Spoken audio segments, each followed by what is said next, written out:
to our holiday spectacular. We are so thrilled to share the magic of this season live right here in our Winter Wonderland studio with our reporters scattered from Port Jefferson to New York City. Melanie, I had no idea until I did my research that there were so many holidays around the world in the month of December. There really are a lot of holidays, Justin. They're all centered around the winter solstice, which is the shortest day of the year. It feels like autumn just flew by, and now the winter's upon us. What are you looking forward to this holiday season? Well, I do love a creamy, warm cup of hot chocolate on a cold night, but for me, it's all about the skiing and ice skating. My favorite part of winter is getting around the wood-burning stove or the fireplace with friends and family, playing music, everybody decked out in wool socks and turtlenecks. I love some nice warm wool socks. So fuzzy. But let's talk about the winter solstice.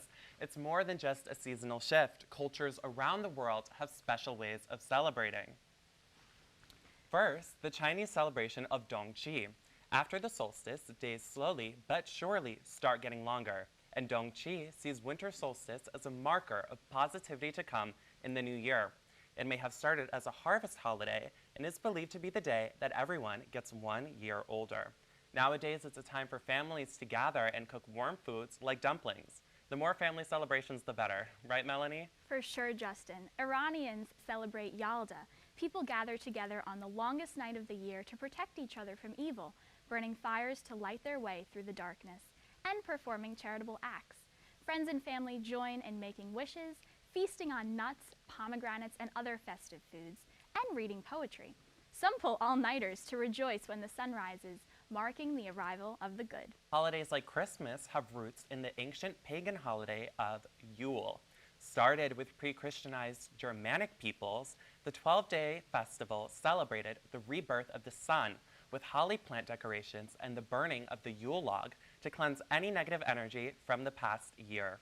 Modern pagan practitioners like Wiccans and Druids gather at England's Stonehenge to watch the midwinter sun as it sets perfectly aligned in between the prehistoric stones. Speaking of ancient holidays, Hanukkah is one that is also still celebrated today. Lily McInerney joins us live at the Stony Brook Student Union. Lily? Thank you so much, Justin.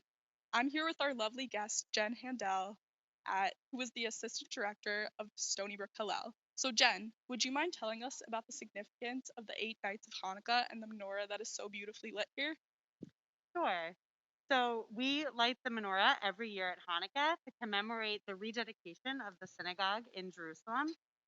It was destroyed and the Maccabees were able to retake it. And when they went to light the menorah, they found only enough oil to last one night. And they were able to make that oil last for 8 days.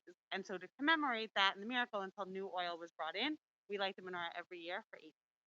That's amazing. And it's so nice to hear about the true meaning behind the holiday. And would you also mind telling us about why the holiday is so special to you? Oh, goodness. So I love Hanukkah. Every night of Hanukkah, you add another candle to the menorah. And so you're literally bringing more light into the world.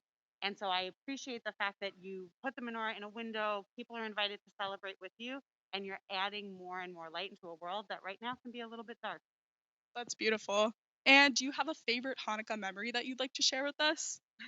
When I was a kid, my family would light the menorah and we would bake cookies. I didn't know that there were prayers that went along with it when I was a kid. And so for me, Hanukkah was about candles and cookies. As an adult, I love the idea of bringing joy into the world. And so I do that with my Hanukkah wardrobe that gets me through all 8 nights. I love the wardrobe. And do you personally have a favorite Hanukkah dish that you'd like to share with us? Latkes. Everybody should like latkes. A good crispy fried potato pancake with applesauce on top. You're good to go. What's not to like? I mean, for me personally, I know I always enjoy the Hanukkah gelt. So thank you so much for being here with us. And back to you at the studio, Melanie. Thanks, Lily. A much newer holiday in the month of December is Kwanzaa. And a recent tradition in New York is the Christmas tree lighting. So let's travel to NYC and see it with Jocelyn. We're kicking off the holiday season here at the iconic Christmas tree in the heart of New York City at Rockefeller Center.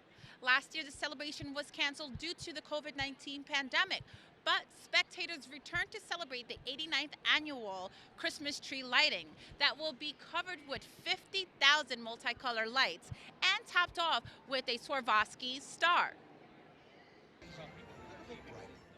New Yorkers know there's no holiday season until the lighting of the Rockefeller Center Christmas tree. With a limited number of viewing areas, crowds gathered to kick off the Christmas season by interacting with NBC's Hoda Kotb and Al Roker. This year's 80-year-old Norway spruce came to the Big Apple from Elkton, Maryland, weighing 12 tons, which after the holiday season will be turned into lumber to help a family build a Habitat for Humanity home. The countdown began as the crowd gazed at the tree strung with 50,000 multicolored lights and 900-pound crystal star that illuminated the tree.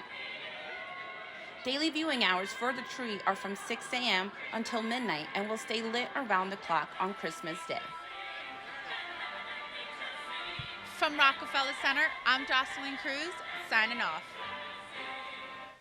The acclaimed Phil Altier, our technical director and supreme man behind the scenes, compiled his top 5 Hallmark movies. Let's hear them. Justin?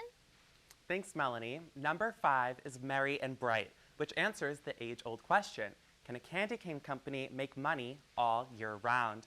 Jodie Sweetin from Full and Fuller House plays Kate, the CEO of the candy company, who tries to answer that question.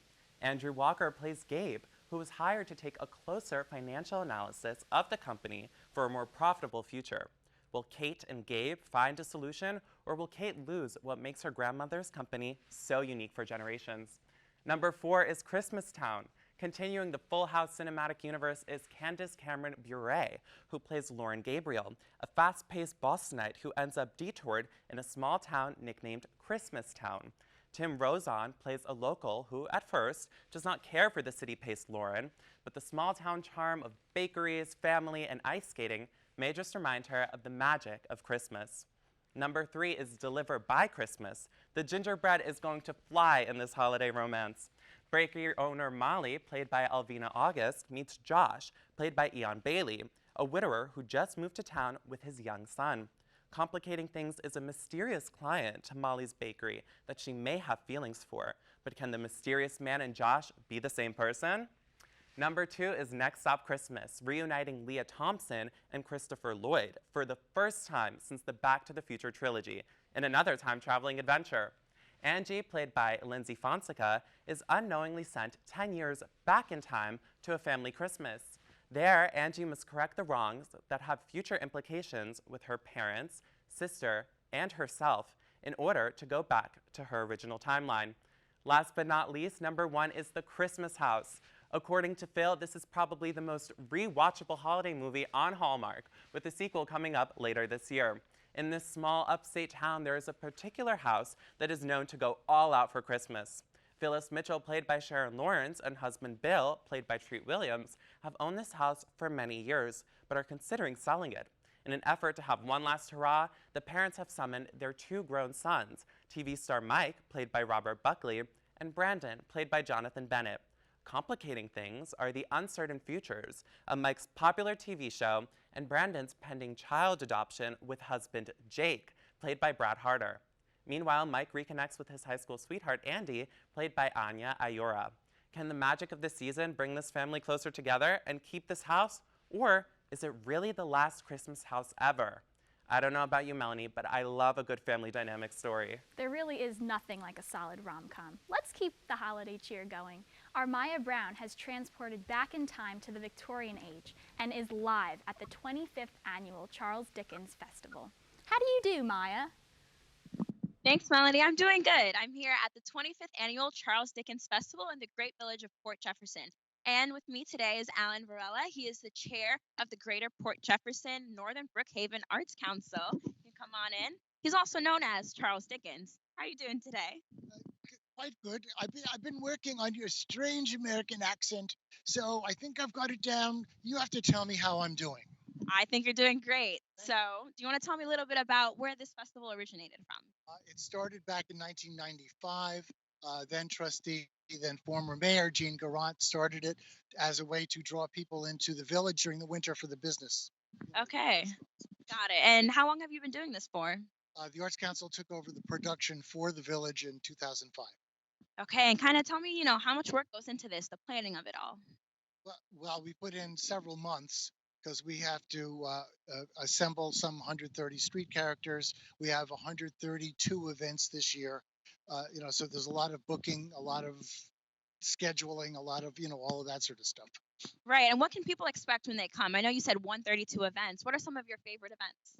Well, we have Santa's Workshop, which is a must-see. We have Tiny Tim's Train Station, which is all big, giant model trains. We have Artisan Square, which shows how people did crafts back in the 1850s. And we have the Festival of Trees. We have concerts throughout the village. We have street characters walking around, carolers, and we have street plays. Okay, got it. And let's see. What are you what are you most excited for this weekend? What I'm most excited for is the 25,000 people on average that show up, all the faces of the little kids and all the joy this brings. That's what I'm excited. Got it. And one last question. Why is Charles Dickens, at the center of this festival? Well, Theater 3 does A Christmas Carol. And of course, Dickens was the number one author back in the 1800s. And he has so many characters that carry through movies and all the other stuff. So we figured that let's just make a festival around his works. Right, and this is obviously focused on the Victorian era, which was under, Queen Victoria's ruling, 1837 till about 1901. And I just love that Charles Dickens is at the center. So thank you so much for, sharing the joy. Yep, of course. All right, Melanie, back to you at the studio. Thanks, Maya. It looks like it's going to be a lot of fun over in Port Jefferson. As it was then and still is now, the gift of giving is really what makes you warm inside. Justin has a story about a very special project all about giving. December in New York City is known for extravagant decor and window shopping, but that's not the reality for 13% of our nation's homeless population who call the five boroughs home. 4 Brooklynites are taking it upon themselves to make sure that children living in the city's homeless shelters experience the true magic of the holiday season. Founded in 2019, the Archers Project is a nonprofit organization on the second year of its annual toy drive, Operation Little Dreamers. I think that it's important for every child to be able to have the opportunity to celebrate the holidays just like everyone else. We don't want any child to feel like they don't deserve to celebrate like other children do. They're partnered with Canva, a long-established nonprofit providing resources and housing to aid struggling New Yorkers. Operation Little Dreamers will collect personalized presents for around 600 children living in shelters this holiday season. All 4 team members are from immigrant families from the former Soviet Union who settled in southern Brooklyn. Whether through word of mouth or social media, relying on community became crucial for getting donors involved in Operation Little Dreamers during the ongoing pandemic. It ties into being an immigrant and like a child of immigrant parents who came here with nothing. You kind of get the feel of what these kids go through living in a country where you're not supposed to be lacking, basic things such as a roof over your head. We still live in an area where it's predominantly Russian, and we all technically know each other. So getting the word out there is a lot easier for us. We try to tell the donors to get at least one thing that the child writes so that they can have what they want, but they can always add additional gifts. I know many donors will also add clothes since they have their clothing size. Irina Baron has been a donor for the past 5 years.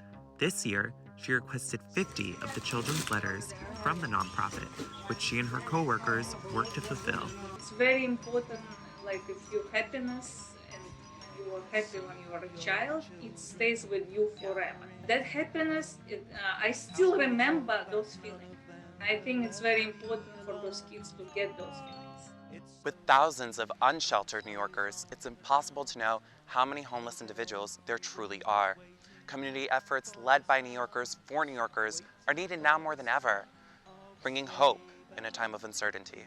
There's no describing how it feels to give back to your own community and be able to do these kind of things for your community. We're greeted with smiling faces, impatient little children waiting to unwrap their gifts, standing in line, and it's just pretty amazing seeing these kids and the way they're so grateful for the little things that they receive that you just want to keep giving more and more. And that's why we're so drawn to doing this every single year and making it bigger and better and just helping more children.